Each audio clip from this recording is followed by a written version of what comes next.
मुबारक, congratulations. इस साल तुर्की के 100 साल पूरे हो चुके हैं। आज से 100 साल पहले 1923 में दुनिया की सबसे बड़ी जंग till that time world war 1 के बाद तुर्की को आजादी मिली और आज उसी दिन को तुर्की में बहुत जबरदस्त तरीके से मनाया गया। Amazing, right? लेकिन तुर्की की आजादी और बाकी कंट्रीज के आजाद होने में बहुत बड़ा फर्क है, क्योंकि दुनिया के बाकी ममालिक अस्सलामुअलैकुम, वेलकम माय यूट्यूब चैनल में खुश आमदीद करते हैं। आज का जो हमारा टॉपिक है वो हिस्ट्री के रिलेटेड है। इस दुनिया में आखिरी खलीफा कौन थे, इस बारे में हम जानते हैं। सल्तनत उस्मानिया की हिस्ट्री के बारे में आज जो है हम जानने जा रहे हैं कि इस दुनिया में आखिरी खलीफा कौन थे और उन्हें किस तरीके से हटाया गया है। ये जो अब तुर्की है, आया कि ये सल्तनत उस्मानिया की है या तुर्की, ये आजकल जो हमें बताया जा रहा है कि तुर्की ही सल्तनत उस्मानिया है, लेकिन हिस्ट्री में इसके बरअक्स है, बहुत ज़्यादा इसका डिफरेंट है। तो चलें जी, बिना वक्त ज़ाया किए चलते हैं अपनी हिस्ट्री की तरफ और बात करते हैं हम अपनी हिस्ट्री को, ये हमें किस तरह से गाइड कर रहे हैं। तो चलें चलते हैं अपने टॉपिक की तरफ। 100 साल पूरे हो चुके हैं। आज से 100 साल पहले 1923 में दुनिया की सबसे बड़ी जंग till that time world war 1 के बाद तुर्की को आजादी मिली और आज उसी दिन को तुर्की में बहुत जबरदस्त तरीके से मनाया गया। Amazing, right? लेकिन तुर्की की आजादी और 100 साल की कंट्रीज के आजाद होने में बहुत बड़ा फर्क है, क्योंकि दुनिया के बाकी ममालिक ब्रिटिश, फ्रांस या इटली से आजाद होकर बने, लेकिन टर्की ने आजादी उस्मानिया खिलाफत से ली थी। ये देखें, सल्तनत उस्मानिया से तुर्की ने आज़ादी ली। आज हम जानते हैं कि तुर्की ही सल्तनत उस्मानिया है। ये हिस्ट्री में बहुत डिफरेंट है। आज से 100 साल पहले टर्की के फाउंडर मुस्तफा कमाल अतातुर्क ने उस्मानिया खिलाफत को खत्म करके आखिरी खलीफा को तख्त से हटा दिया, जिसकी वजह से सिर्फ तुर्की नहीं बल्कि पूरी दुनिया से एक ऐसा निजाम जो पिछले 1300 साल से चल रहा था खत्म हो गया। खिलाफत। सुल्तान अब्दुल मजीद दुनिया के आखिरी खलीफा अपनी फैमिली के साथ हमेशा दुनिया के आखिरी खलीफा सुल्तान अब्दुल हमीद सानी थे के लिए टर्की छोड़कर चले गए। सुल्तान अब्दुल मजीद के खानदान उस्मानिया ऑटोमन खानदान ने तुर्की पर 600 साल तक हुकूमत की, और सिर्फ तुर्की नहीं, इस खानदान ने 3 कॉन्टिनेंट्स पर इस पूरे इलाके पर भी हुकूमत की। लेकिन ये इलाका, दिस पीस ऑफ लैंड जिसे आज हम टर्की के नाम से जानते हैं, ये असल में कभी टर्की था ही नहीं, बल्कि टर्किश लोग यहाँ से बहुत दूर इस इलाके, ये है असल हिस्ट्री। सेंट्रल एशिया के रहने वाले लोग थे, जो आज कजाकिस्तान, उज़्बेकिस्तान, तुर्कमेनिस्तान कहलाते हैं। और इस इलाके जिसे हम टर्की कहते हैं, यहाँ ज्यादातर ग्रीक और रोमन्स रहते थे। हिस्ट्री में कभी भी टर्किश लोगों की कोई इंपॉर्टेंस या हैसियत नहीं थी, लेकिन आज से 1400 साल पहले इस्लाम के आने के बाद टर्किश लोगों की तारीख बिल्कुल बदल गई। असल में मोहम्मद सल्लल्लाहु अलैहि वसल्लम के बाद सबसे पहली खिलाफत राशिदा बहुत तेजी से फैलती गई और मुसलमानों ने कुछ ही अरसे में रोमन और पर्शियन एम्पायर दोनों को फतह कर लिया। लेकिन खिलाफत राशिदा सिर्फ 30 साल के बाद खत्म हो गई, जिसके बाद उमैया खिलाफत ने पूरे मुसलमानों पर हुकूमत की और इस इस्लामिक एम्पायर को काफी हद तक और भी बढ़ाया। लेकिन उमैया खिलाफत में एक मसला ये था कि इनकी हुकूमत दुनिया के बहुत बड़े हिस्से पर थी, लेकिन ये अपनी एम्पायर में सिर्फ अरबियों को सबसे ज्यादा इंपॉर्टेंस देते हैं, जिसकी वजह से बाकी इलाके इनसे इतना खुश नहीं थे। حمل تطبيق أمازون وعيش أحلى.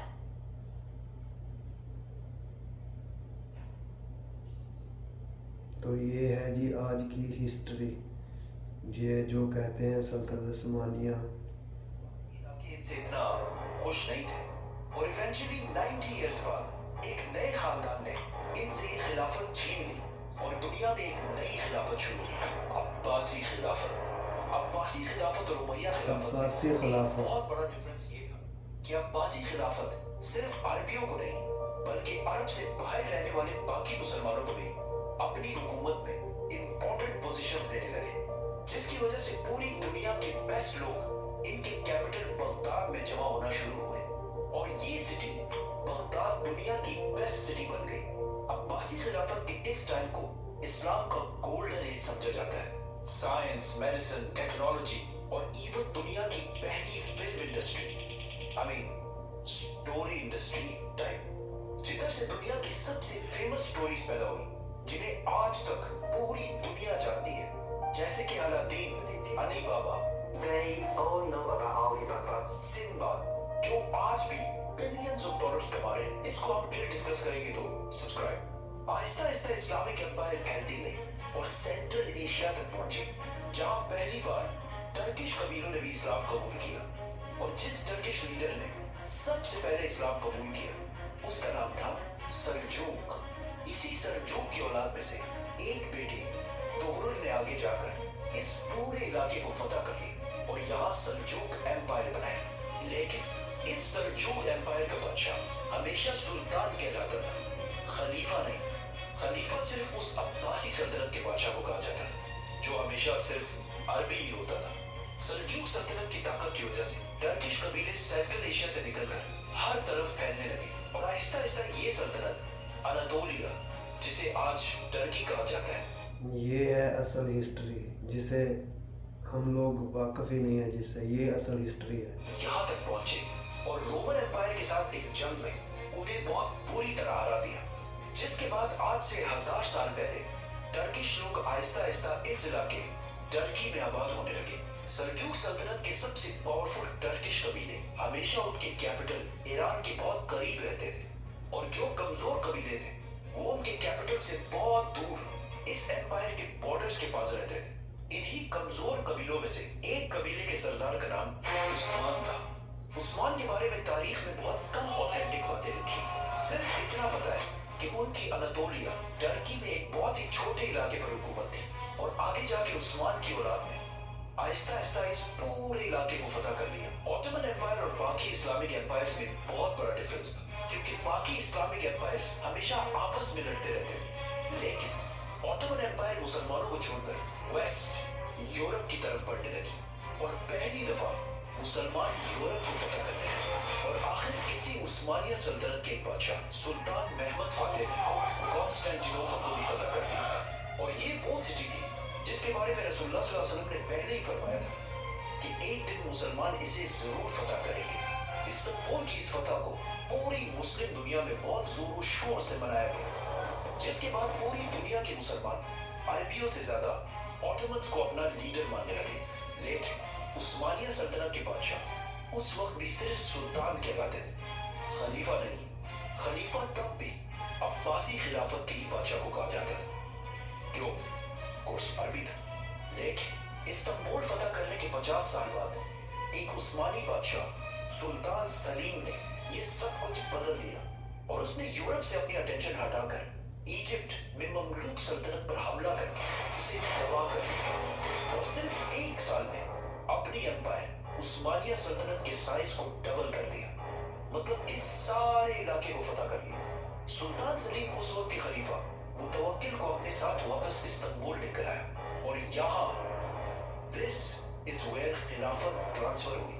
अब्बासी खलीफा मुतवक्किल ने अपनी खिलाफत सुल्तान सलीम के हवाले की और साथ ही रसूलुल्लाह सल्लल्लाहु अलैहि वसल्लम की तलवार और कुछ बाकी चीजें जो आज तक इस्तांबुल में मौजूद है। और इस तरह पहली बार खिलाफत अरबियों से निकलकर एक टर्किश बादशाह के पास आई। इसके बाद उस्मानिया सल्तनत ये है तरीका, यानी खिलाफत अरबियों से निकल के तुर्कियों में कैसे गई। उस्मानिया खिलाफत बन गई। एंड नॉट ओनली दैट, बल्कि दुनिया की सबसे ताकतवर एम्पायर और दुनिया की सबसे बड़ी सुपर पावर, जिसकी ताकत के सामने दुनिया में कोई भी खड़ा नहीं हो सकता।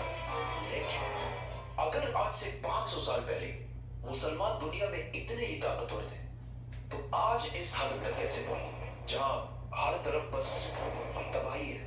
इसका क्रेडिट भी ऑटोमन एम्पायर को जाता है, क्योंकि अब पूरी दुनिया के मुसलमान ऑटोमन्स को इस्लाम का लीडर मानते थे। लेकिन जैसे ही उस्मानिया सल्तनत अपने पीक तक पहुंची,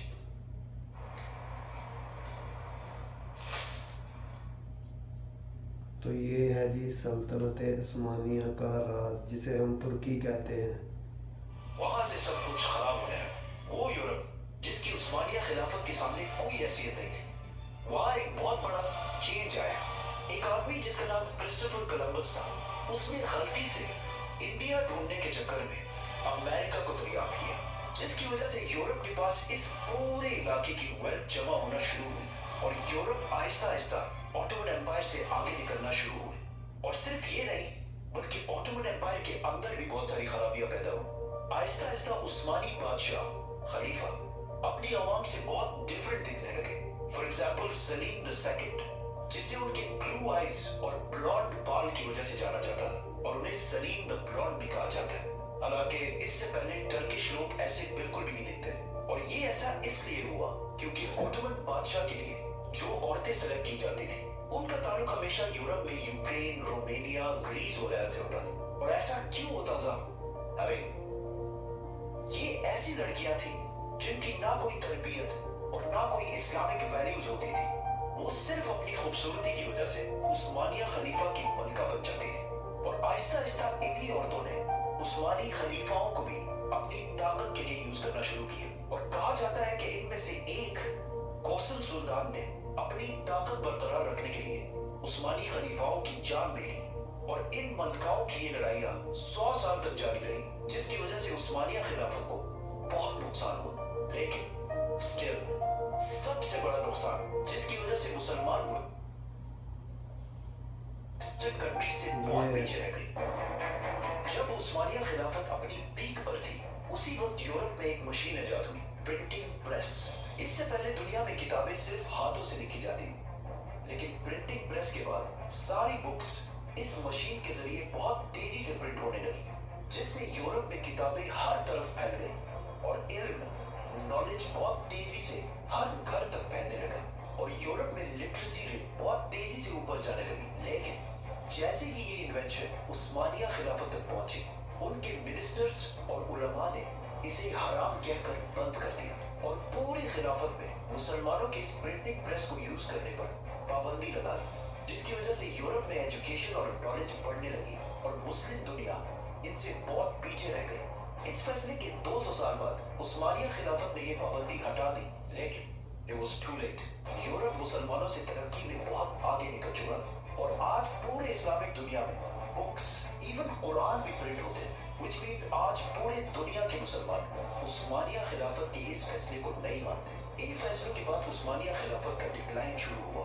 आखिर वर्ल्ड वॉर 1 तक उस्मानिया खिलाफत इस इतने बड़े एम्पायर से सिर्फ इतने इलाके तक रह गई और वर्ल्ड वॉर 1 में इनके एलाय जर्मनी के हारने के बाद उस्मानिया खिलाफत भी टूटने लगी और अरबियों ने भी ब्रिटिश के साथ मिलकर उस्मानिया सल्तनत को तोड़ने की फुल कोशिश की, जिसके बाद आखिर 1923 में मुस्तफा कमाल अतातुर्क ने आखिरी खलीफा को मुल्क से हमेशा के लिए निकाल दिया और अतातुर्क की खिलाफत से इतनी नफरत थी कि खिलाफत खत्म करने के बाद उसने टर्की को बिल्कुल बदलने की कोशिश की और इस्लाम और खिलाफत को टर्की से हमेशा के लिए खत्म करने का प्लान बनाया, जिसमें उसने बहुत ही अजीब किस्म की रिफॉर्म्स की।